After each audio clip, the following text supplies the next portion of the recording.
Hello, আসসালামু আলাইকুম everyone, this is ivy মেয়াও। কি অবস্থা সবার? সবাই কেমন আছেন? আজকে চলে এসেছি বিয়ে বাড়ির ফুড রিভিউ নিয়ে। ফার্স্টেই আমি আমার প্লেটটা মুছে নিলাম টিস্যু পেপার দিয়ে। চলে আসলো রুমালি রুটি। এটা স্টার্টার হিসেবে ম্যাক্সিমাম বিয়েতে দিয়ে থাকে। এইবারে চলে আসলো মোস্ট ফেভারিট বোরহানিটা। অনেক ঠিক ছিল, দেখেই মনে হচ্ছে মজা হবে। এরপর চলে আসলো মুরগি ভাজা, এটা পুরান ঢাকার স্টাইলে বলা হয়। এরপরে চলে আসলো বিফ কারি। আমার নিউ টেস্টে অ্যাড হয়েছে বিফ কারি। আমার বিফ একদমই পছন্দ ছিল না আগে। একটা বিষয় খেয়াল করেছি, ম্যাক্সিমাম বিয়েতে লেগ পিসটা না মেয়েদেরকে দেওয়া হয়, ছেলেদেরকে আর দেওয়া হয়। এখন আমি একটু সালাদ নিয়ে খাওয়া শুরু করে দিলাম। The beef was so good, so yummy, so flavourful. Everest ছিল চিকেন ফ্রাইটা। এরপরে চলে আসলো মোরগ পোলাও। এক একজনের প্রিফারেন্স এক এক রকম থাকে।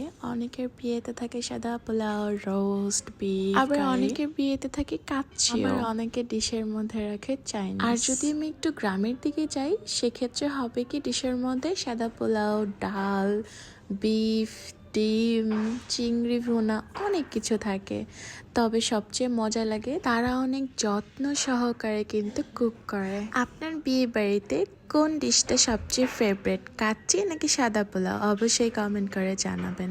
আমার তো সাদা পোলাওই ভালো লাগে। খাওয়া দাওয়া শেষ করে আমি চলে আসলাম ব্রাইড অ্যান্ড গ্রুমের কাছে, দেখতে ওদেরকে কত সুন্দর লাগছে। এইদিকে বউয়ের ফটো সেশন চলছে, আমি একটু কফি খেয়ে চলে গেলাম পানের সেকশনে। এখানে নর্মাল পান আর আগুন পান ছিল, তবে আগুন পানটা আঙ্কেল বলছিল পরে দিবে, বাট আমাকে কেন জানি দিয়ে দিয়েছে। তিনি বলছিল পরে দিব, লোকজন কমে গেলে দিব, বাট আমি বললাম আঙ্কেল আমি তো চলে যাব, আমাকে দেন না।